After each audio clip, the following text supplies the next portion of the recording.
écoutons la folie de Donald Trump et les médias intox internationaux.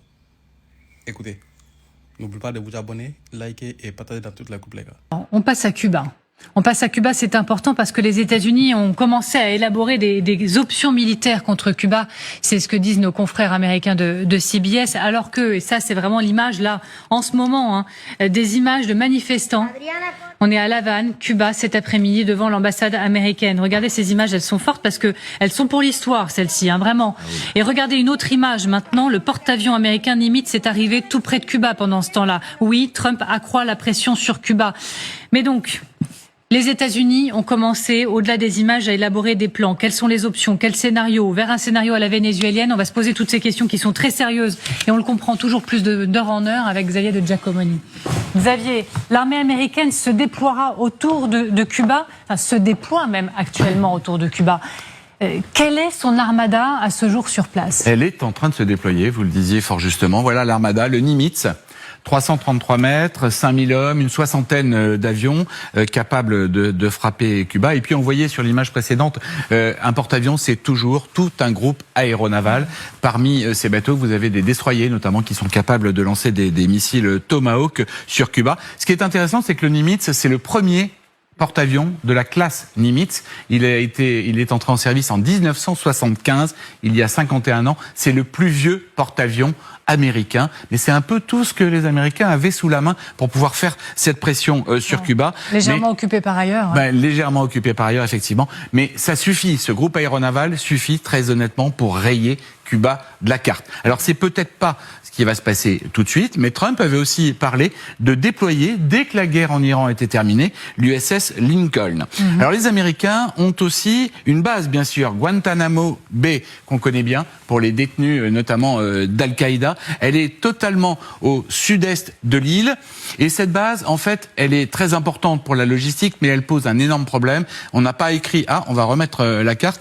Elle pose un énorme problème, c'est qu'elle est à plus de 800 km de la capitale, La Havane, là où il y a tous les lieux de pouvoir et de décision. Voilà la carte. Guantanamo Bay, La Havane, ça doit être par là si je ne me trompe pas. Beaucoup plus proche, on le voit bien, 150 km, Key West, où il y a aussi une base de l'armée américaine. Et cette base de Key West pourrait être extrêmement importante pour lancer une opération. Et alors, quel type d'opération, justement, de quelle manière Trump se saisirait-il de cette île des Caraïbes?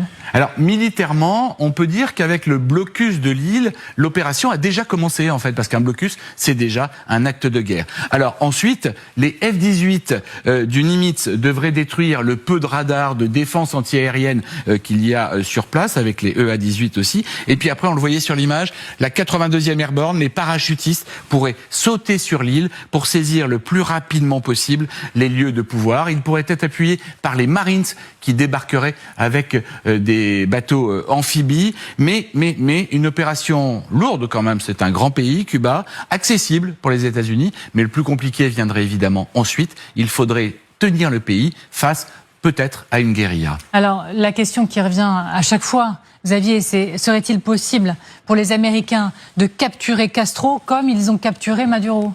Raúl Castro, 94 ans, c'est le dernier de la lignée, j'allais dire, puisque son frère est décédé en 2016. C'est le dernier grand symbole de cette révolution cubaine qui associait aussi Che Guevara.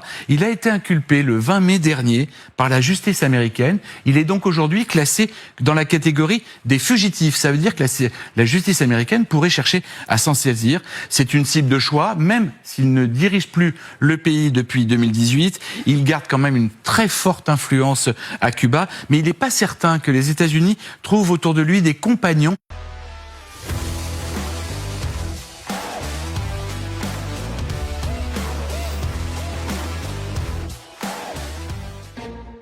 Edeka, wir lieben Lebensmittel.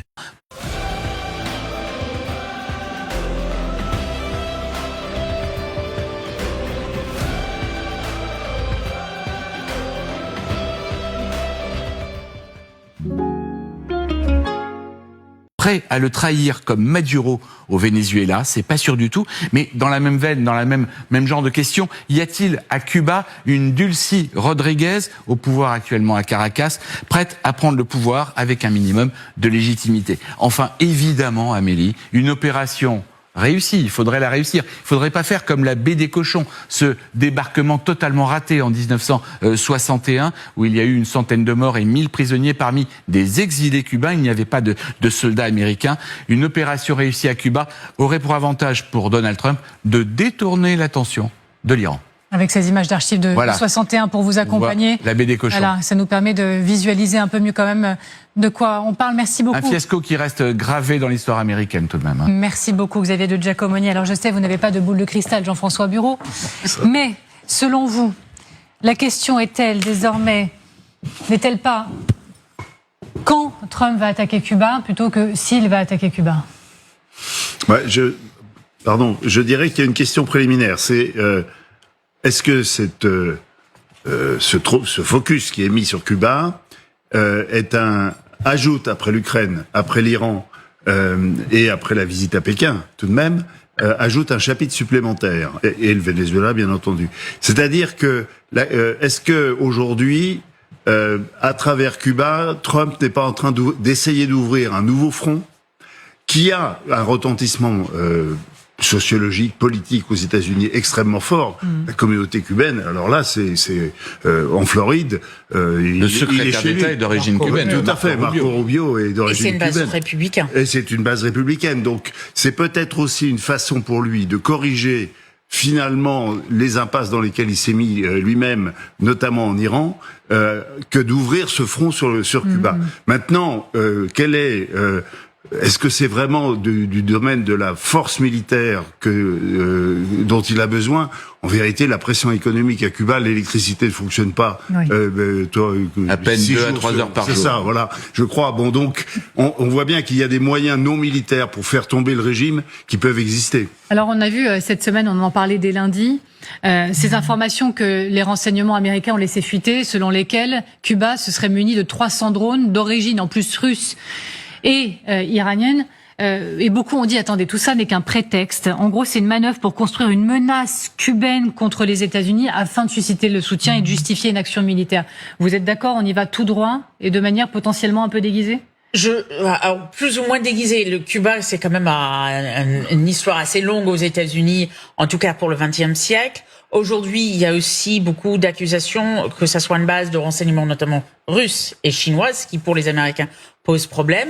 Mais à la différence du Venezuela ou de l'Iran, je suis même pas sûre, et ça je rejoins ce que disait à Jean-François Bureau, qu'il faut aller jusqu'au militaire en fait. Parce que on a vu notamment le directeur du CIA, il s'est pas déplacé au Venezuela, par contre il était au Cuba.